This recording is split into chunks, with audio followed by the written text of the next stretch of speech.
পাঠ্যৰ যিবিলাক বিষয় যেনে সমাজ বিজ্ঞান, ধৰক কথা কোৱাৰ দক্ষতা আদি বিভিন্ন দিশত আগবঢ়া দেখা যায়।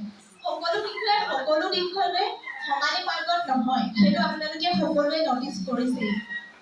গতিকে সেইখিনি জনাটো এজন শিশু সৰুৰ পৰাই সেই দক্ষতাৰ কোনটো দিশত আগবঢ়া সেয়া জনাটো পেৰেণ্টছক খুবেই বেছি দৰকাৰী। লগতে সকলোৱে পঢ়াৰ যিটো ষ্টাইল, সেই ষ্টাইলটো একেই নহয়।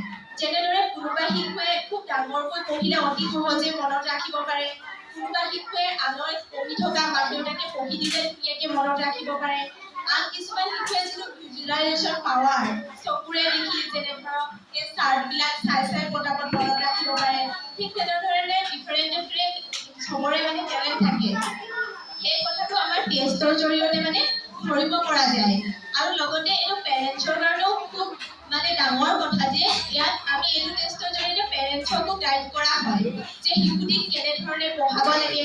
কাৰণ দেখা যায় যে 6ৰ পৰা 14 বছৰ ওপৰলৈকে এটা শিশু ধৰিব পৰাটো খুব ডাঙৰ কথা। কেনেদৰে পঢ়া শুনা কৰিছে, পঢ়াত আগবাঢ়িব পাৰিছেনে, সেয়া মাক দেউতাকৰ বাবে জনাটো খুবেই দৰকাৰী। কাৰণ সেই সময়ত শিশুটো মেচিয়ৰ নাথাকে।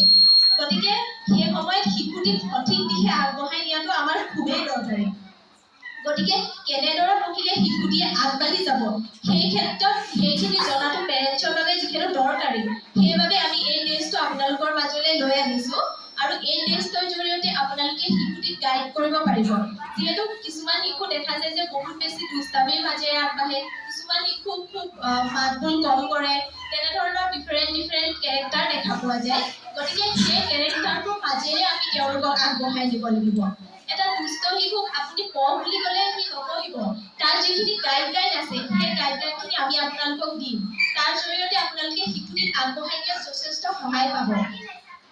লগতে যিখিনি পঢ়াৰ টিপছ থাকে, সেইখিনিও আমি আপোনালোকক প্ৰভাইড কৰিম। গতিকে এই টেষ্টৰ মাজেদি আমি ভাবোঁ আপোনালোকে বহুত বেছি উপকৃত হ'ব।